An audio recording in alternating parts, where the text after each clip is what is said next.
마흔을 갓 넘길 쯤에는 무서울 것이 없었습니다. 하지만 50이 되자 모든 것이 달라졌죠. 노안이 와서 가까운 곳도 보기 힘들어졌습니다.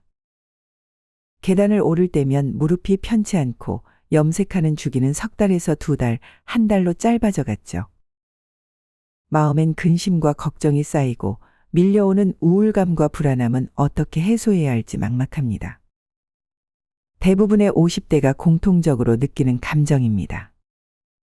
아니, 이런 감정은 50대뿐만 아니고 60대, 70대도 마찬가지죠. 이제 숨막히게 달려온 인생의 속도를 줄이고 인생 후반의 목표와 자신에 대해 생각해야 할 시간입니다. 이때 우리에겐 무엇보다 근심과 괴로움을 비우는 장자의 철학이 필요합니다. 장자는 중국 춘추전국 시대 도가를 대표하는 철학자입니다. 철학자의 임무는 우리와 같은 평범한 사람의 정신적 배고픔을 해결하는 것이라고 합니다. 수많은 시간 동안 나보다 내가 아닌 것에 더 많은 신경을 쓰느라 들여다보지 못했던 여러분을 위해 장자가 전해주는 지혜는 무엇일까요? 오늘은 50 이후에는 어떻게 살아야 답답한 마음이 홀가분해질 것인가에 대한 힌트를 얻어가시길 바랍니다. 첫 번째, 50이 되면 가장 먼저 할 일, 사랑하는 사람을 위해 밥 짓기. 조계사 신중기 도회양 법회에서 원명 스님이란 분이 이렇게 말씀하셨다고 합니다.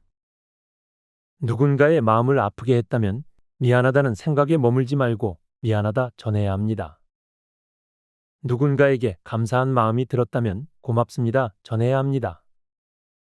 그립고 사랑하는 사람들에게 사랑합니다 전해야 합니다. 나로 인해 마음 아팠던 사람들이 나를 용서한다면 그것이 바로 업장이 녹는 것입니다. 나의 진심이 사람들의 마음에 전해져 미소 짓게 한다면 그것이 바로 복을 쌓는 것입니다.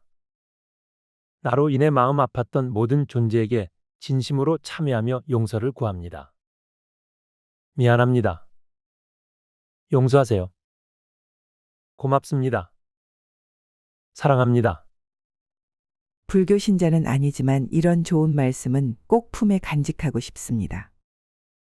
미안합니다, 고맙습니다, 사랑합니다라는 말은 얼핏 세상에서 가장 흔한 말인 것 같지만 정작 우리의 입에서 잘 나오지 않는 말입니다. 왜 이 말들은 그토록 전하기 어려운 걸까요?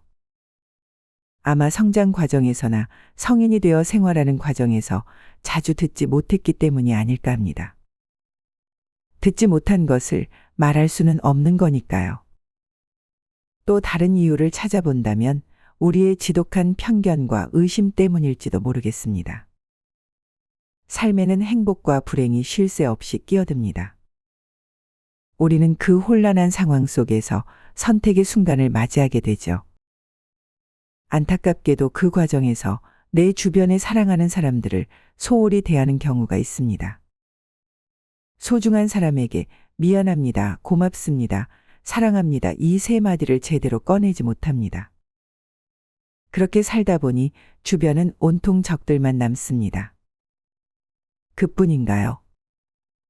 누군가로부터 진심이 가득한 사과의 말, 고마움을 표현한 말, 사랑의 언어를 들으면 있는 그대로 받아들이지 못하게 됩니다. 그러다 나를 사랑하는 누군가의 조언마저 외면해 버리기도 합니다. 사랑하는 사람을 놓치고 싶지 않다면 나부터 다스려야 합니다. 그러려면 내가 할 수 있는 일부터 시작해야 합니다. 아무리 공부를 열심히 해도 수천 대 1의 경쟁을 뚫어야 하는 어려운 시험에는 합격하기가 어렵습니다. 하지만 그에 비해 누군가에게 좋은 사람이 되는 일은 지금 당장 얼마든지 실천할 수 있습니다. 그러므로 당장 내가 할 수 있는 일부터 시작하는 것이 우리가 오늘의 행복을 가꾸는 확실한 방법입니다. 물론 여전히 내면에 자리한 학습된 공격성이 두렵습니다. 이 세상의 잔혹함에 맞서기 위해서 자기가 세다는 걸 증명해야 했던 날들도 있었습니다. 마치 내가 더 크다고 배에 한껏 공기를 집어넣다가 배가 터져버린 개구리처럼 살아왔습니다. 반평생을 이리저리 치이며 살았는데 한순간에 50에 변화하기가 그리 쉽지는 않겠죠. 억지로 자아를 억눌러 왔던 50의 마음은 휴화산과 같습니다. 이제는 편해지고 싶은데 여유로워질 때가 되었는데 언제 터질지 모르는 분노가 그렇지 못하게 만듭니다. 50에 이르러서도 여전히 자신을 통제하지 못하는 경우도 흔합니다. 욱하는 일이 30, 40일 때보다 더 많아지는 이유 역시 경쟁의 그늘에서 수십 년을 시달렸기 때문일 것입니다. 그래서일까요? 유독 50 무렵에 실수하는 사람이 많습니다.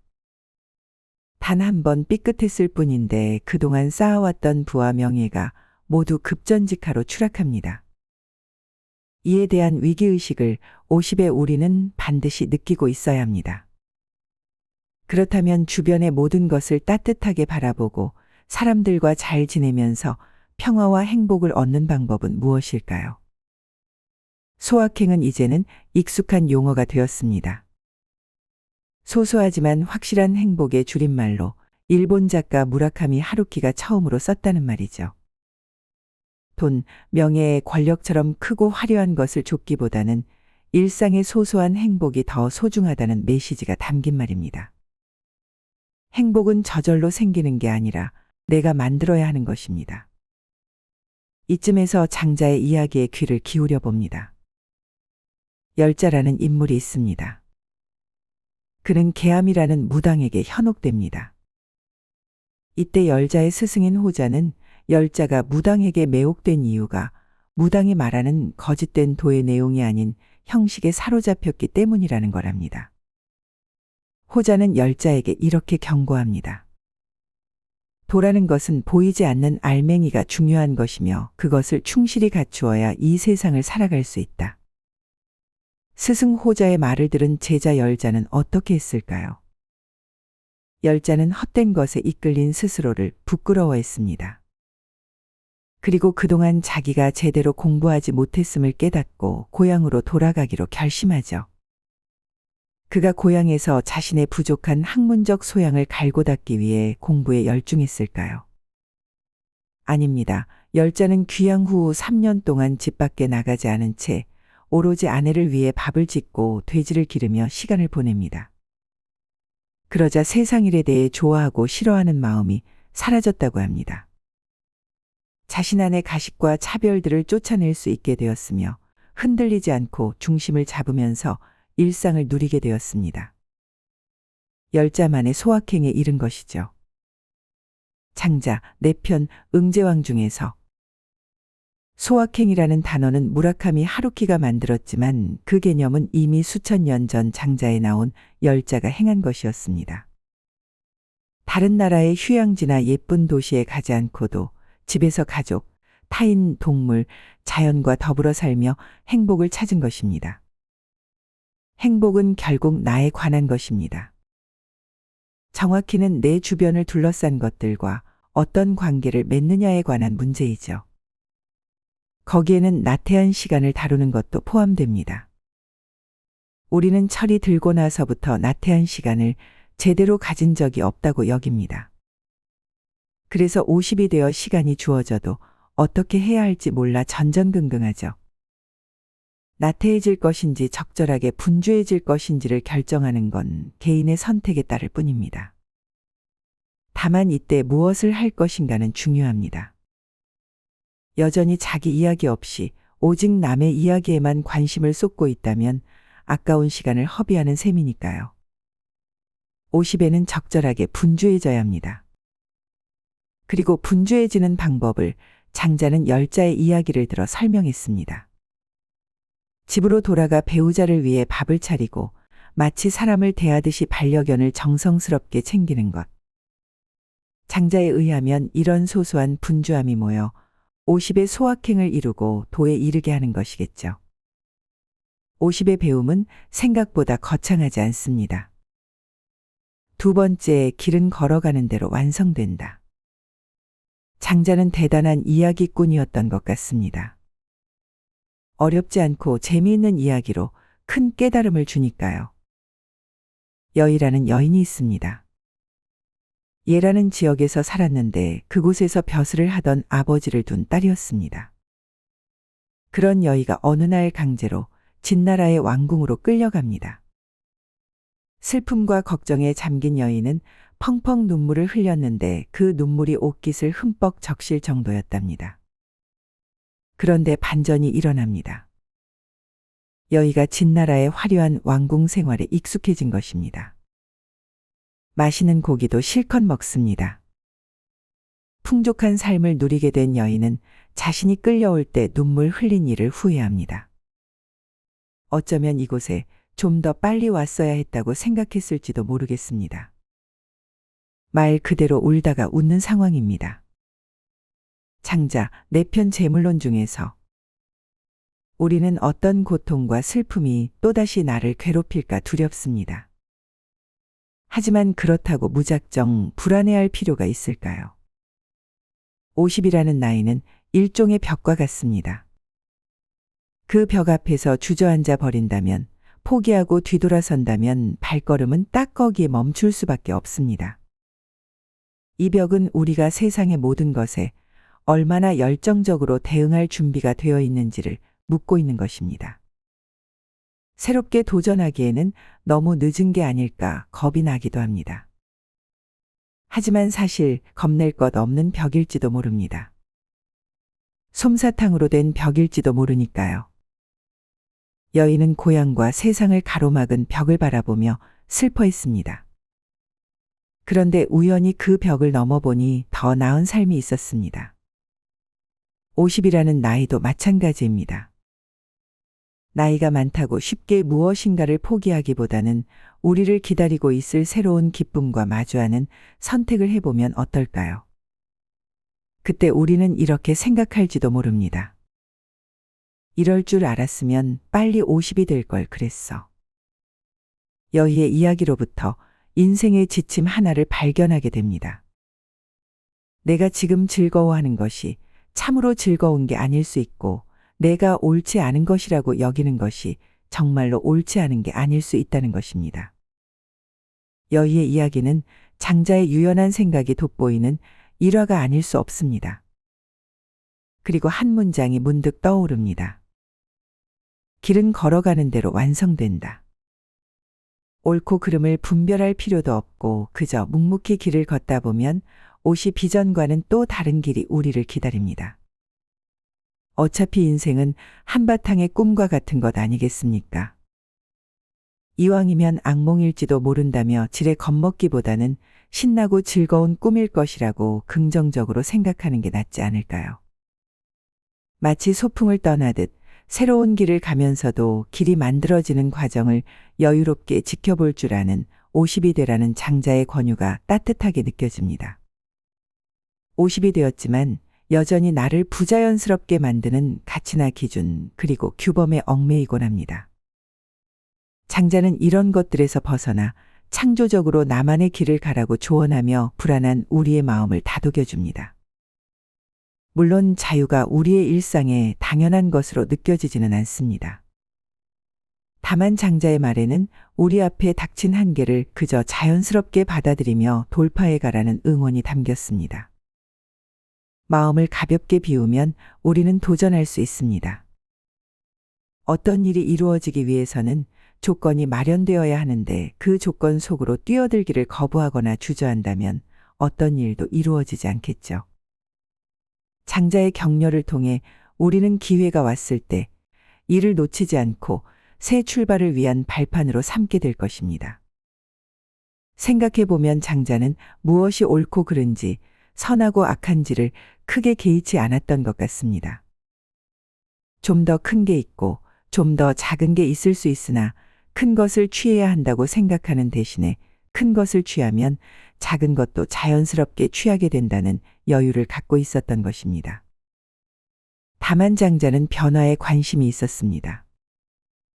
우리를 부자유스럽게 만드는 가치나 기준, 인습이나 규범에서 벗어나 새로운 세상에서 창조적으로 살아가는 변화를 택하는 것이 장자의 사상이었던 셈이죠. 그게 장자가 인생의 길을 만들어내는 방법이었던 것 같습니다. 그렇습니다. 길은 존재하는 게 아닙니다. 길은 우리가 걷는 대로 만들어질 뿐입니다. 평탄한 길을 걷다가 갈림길에서 우리는 망설입니다. 어느 길이 나에게 더 도움이 되는 길일지 고민하면서요.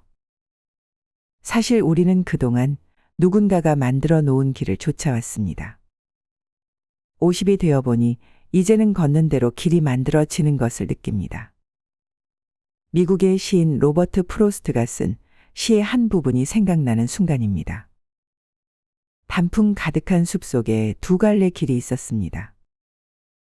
몸이 하나이니 두 길을 다 가지 못하는 것을 안타깝게 생각하면서 오랫동안 서서 잣나무 숲으로 굽어 꺾어 내려간 길을 바라보았습니다. 가지 않은 길, 로버트 프로스트. 당신 앞에 갈림길이 나타난다면 무엇을 선택하시겠습니까? 장자는 말합니다. 그 무엇을 선택해도 된다고요.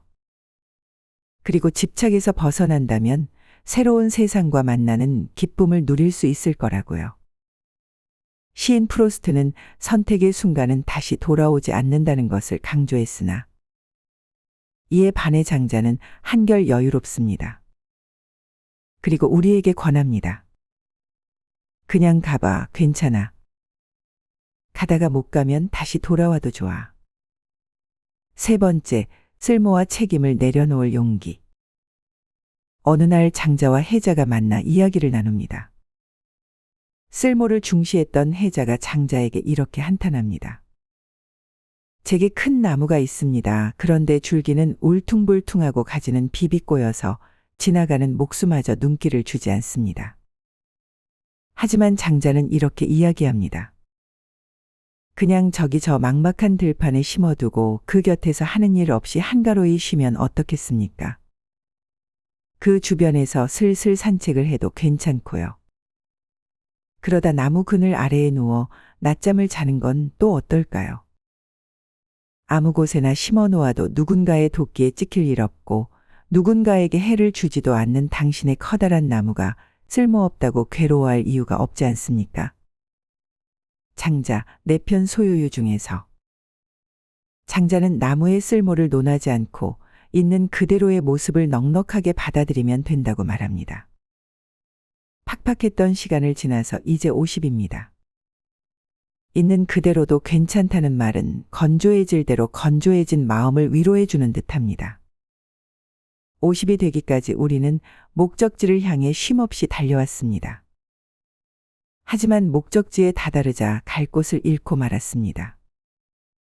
목적이나 결과가 아닌 과정에서 끊임없이 삶의 의미를 찾는 것. 이게 바로 장자가 50을 향해 슬며시 권하는 인생의 조언입니다. 장자의 조언은 목적에 갇혀 과정이 생략된 삶을 살아가던 우리에게 꼭 필요한 화두가 아닐까 합니다. 당신은 지금 어느 자리에 어떤 모습으로 있습니까? 움푹 패인 주름살만큼이나 편협해진 건 아닌지, 늘어난 뱃살처럼 허풍만 늘어있는 건 아닌지 나의 모습이 걱정스럽습니다. 동시에 안타까움도 큽니다. 50이 되었지만 여전히 책임의 무게를 고스란히 감당하고 있는 건 아닌지 말입니다. 특히 돈벌이의 고단함은 50의 어깨를 무겁게 해왔고 누군가에겐 지금도 계속 감당해야 할 몫임은 틀림없습니다. 자영업자라면 영업이익이 포함된 매출을 올려야 하고 직장인이라면 자신의 업무를 끊임없이 평가받아야 합니다. 하지만 버틸 수 있는 것에도 한계가 있는 법입니다. 살아남기 위해서 비정할 정도로 자신을 몰아세우고 일터의 모든 것을 바치며 타인의 고통과 슬픔에 공감할 겨를도 없이 앞으로 나아간 모습은 인정받아 마땅합니다. 하지만 원하는 바를 이루지 못했다고 해서 그것이 자신을 학대할 근거가 되지는 않습니다. 결과를 내지 못했다고 한 사람의 가치를 저울질하는 게 자연스러운 일은 아니니까요. 50이나 되었으니 노력하기를 멈추자는 말은 아닙니다. 오히려 직장인으로서 자영업자로서 자신이 맡은 일을 있는 그대로 받아들이고 최선을 다하는 게 당연하죠. 다만 굳이 갖지 않아도 괜찮은 과도한 부채의식만큼은 스스로 조절할 수 있어야 합니다. 자기 나름의 쓸모가 있음에도 불구하고 세상이 바라는 쓸모에 조금 미치지 않는다고 해서 자기를 학대할 이유는 없다는 말입니다. 50의 당신은 해자가 말한 쓸모없는 나무가 아닙니다. 장자가 말했듯이 있는 그대로 충분히 괜찮은 나무라는 점을 기억해 두셨으면 합니다. 누군가의 그늘이 되어주기도 하고 누군가에게 해를 끼치지 않으며 누군가로부터 배임을 당하지 않는 모습 그대로 당당하게 서 있으면서 말이죠. 그러니 이제 스스로에게 말해주세요.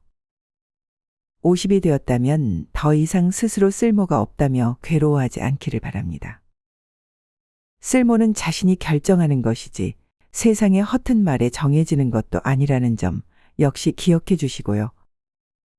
과도한 책임이 당신을 겨눌 때 우리는 장자의 조언을 생각하면서 편안히 웃어넘길 수 있기를 바랍니다. 네 번째, 그냥 행복할 수 있을 때 행복할 것. 여기 꿩 한 마리가 있습니다. 먹이 한 알을 먹거나 물 한 모금을 마시기 위해서는 10걸음이고 100걸음이고 움직여야 합니다. 자연 속에서 살아남기 위해서 수고로움을 아끼지 말아야죠. 귀찮고 힘든 일입니다. 하지만 그런 불편함과 고단함을 견뎌야 자유를 누릴 수 있기 때문에 꿩은 묵묵히 자신의 처지를 받아들입니다. 그리고 여기 또 다른 꿩 한 마리가 있습니다. 이 꿩은 고개만 돌리면 사방에 먹이가 가득합니다. 깨끗한 물도 넘쳐나죠. 단 새장 속에 갇힌 상태입니다. 이 꿩은 자신의 처지를 어떻게 생각하고 있을까요? 새장 문이 열리고 밖으로 나갈 수 있다면 꿩은 그대로 머물기를 원할까요? 아니면 맛있는 먹이와 시원한 물을 두고 저 멀리 자연의 품을 향해 날아오를까요? 장자, 내 편 양생주 중에서 50에 이르러 그동안의 내 모습을 돌아봅니다. 비록 풍족하지는 않았지만 자유를 즐기며 미소 짓는 하루하루를 보냈는지 아니면 먹을 것은 충분했지만 내 마음대로 하지 못하는 괴로움 속에서 하루하루를 버텨냈는지 말이죠. 하지만 이제 한 가지만큼은 확실히 합니다. 이제 세장에 갇혀 길러지기를 바라진 않을 것 같다고요. 장자의 말처럼 그 안에서 힘은 아낄 수 있을지 모르겠지만 마음은 매우 불편하기 때문입니다. 하지만 우리는 여전히 스스로 이런저런 세장에 자기를 가둡니다. 일터와 같은 물리적인 공간뿐만 아니라 돈이나 명예와 같은 추상적인 개념의 세장에도 나 자신을 가둡니다. 그뿐인가요? 이미 지나간 일들을 두고두고 곱씹으며 후회와 아쉬움 속에 현재의 나를 가둡니다. 50이 되어서도 여전히 극복하지 못한 채로 말입니다. 그냥 행복할 수 있습니다. 그런데 행복과 불행을 비교하며 생각하면 행복할 수 없습니다. 이 공간이 행복한 공간인가, 이 시간이 행복한 시간인가를 고민하는 순간부터 행복은 올 수가 없습니다. 그러니 뭔가에 갇히지 말고 그냥 현재 느껴지는 행복을 있는 그대로 누려야 합니다. 반추라는 말이 있습니다. 어떤 일을 되풀이하여 음미하고 생각한다는 뜻으로 우울증을 진단할 때 가장 먼저 확인하는 사항이라고 합니다. 일종의 집착일 수 있겠습니다. 예를 들어 50이 되었지만 수십 년 전의 사건에 집착하는 게 대표적입니다. 그때 그 사람은 나한테 왜 그랬을까? 지금 눈앞에 보이는 아름다움을 바라보지 못하고 이미 지나간 과거의 자신의 초라한 모습에 집중하기를 멈추지 않습니다. 물론 자신을 돌아보는 일은 필요합니다. 하지만 현재의 자신 역시 객관적으로 들여다보십시오. 그뿐입니다. 굳이 몇 년 전, 수십 년 전의 일들까지 끄집어내어 오랫동안 반성의 울타리에서 살아갈 이유는 없습니다. 누군가에게 한 잘못이 마음에 걸린다면 지금 당장 사과하면 됩니다. 이제는 누구를 탓하는 일도 자신을 탓하는 일도 그만두어야 합니다. 누구 때문에 하지 못했고 누구 때문에 이렇게 되었다고 말하는 건 스스로 세장 속으로 들어가 버린 꿩이 된 것과 같습니다. 굳이 하지 않아도 될 후회도 있습니다. 괜한 자책감에 사로잡혀 자신을 낮잡아 볼 이유는 없습니다. 어느 날 지인 한 명이 제게 이런 고백을 했습니다. 어릴 적에 부모와 관계가 좋지 않았다고 하더군요. 특히 아버지는 폭언과 폭행을 일삼았답니다. 그런데 성인이 된 이후에도 아버지는 왜 용돈을 주지 않느냐며 괴롭혔다고 하죠. 그분은 결국 정신건강의학과에서 치료를 받았고 자신을 고통스럽게 한 부모에게 당당히 절연을 선언하는 데 성공했답니다. 그렇게 다 해결되었다고 생각했지만 뭔가 가슴 한구석이 막힌 듯 답답해서 다시 병원을 찾아갑니다. 의사 선생님은 부모에게 절연을 선언한 자신의 행동을 보고 잘했다며 격려해 주었고 그분은 서럽게 울먹였다고 합니다. 그리고 이를 지켜보던 의사 선생님이 이렇게 말했답니다. 부모님과 절연했지만 여전히 부모님을 짝사랑 중인 것처럼 느껴졌어요. 어쩌면 지금도 원하는 사랑을 부모가 주지 않을 걸 알면서도 그 사랑에 집착하고 있는 건 아닐까요? 과거라는 새 장 속에 갇힌 꿩의 모습이 보이는 것 같습니다. 이제는 내 마음의 평화를 위해서라도 조금씩 노력해야 할 때입니다. 다른 건 몰라도 현재의 행복에 집중하지 못하고 과거의 불행에 집착하는 모습만큼은 이겨냈으면 합니다. 50이 된 여러분이 즐거운 결심만 하고 살았으면 좋겠습니다. 괜히 자신을 괴롭히는 극기 훈련과 같은 일들은 그만하십시오. 대신 진심으로 좋아하는 일에 집중할 수 있는 하루하루가 되기를 바랍니다. 그것이 50에 누려야 할 모습의 시작이자 끝 아니겠습니까? 오늘의 아름다움에 집중하지 못하고 과거의 울타리에 집착하는 불행은 오늘 당장 끝내야 합니다. 행복을 내일까지 미룰 이유는 없으니까요. 오늘은 책 50에 읽는 장자를 참고해서 영상을 만들어 보았습니다. 50부터는 사람 그리고 사물을 바라볼 때 어떠한 의도를 가지고 관찰하기보다는 있는 그대로의 본질을 바라보고 인정할 수 있게 되기를 바랍니다. 그렇게 50 이후의 시간을 너그러운 마음으로 채울 수 있다면 그것을 자연스럽게 받아들이고 세상의 순리를 따른다면 삶의 평화가 찾아온다는 장자의 말을 믿어보면 어떨까요? 50 이후의 삶에 장자의 태도를 참고한다면 시끄러웠던 마음이 고요해질 것입니다. 그동안 다가오지 않은 미래를 불안해하고 힘들게 살아왔다면 이제 장자를 통해 매일매일을 즐길 수 있는 여유를 가져보면 어떻겠습니까? 오늘 영상이 도움이 되셨다면 구독과 좋아요 부탁드리며 소중한 분들께 공유해 주세요. 그리고 여러분의 생각을 댓글로 남겨주시면 여러분의 의견 또한 많은 분들에게 도움될 수 있습니다. 다음에 더 좋은 내용으로 찾아뵙겠습니다. 언제나 지혜만리를 시청해 주시는 구독자 여러분의 앞날에 건강과 행복이 가득하길 바랍니다. 감사합니다.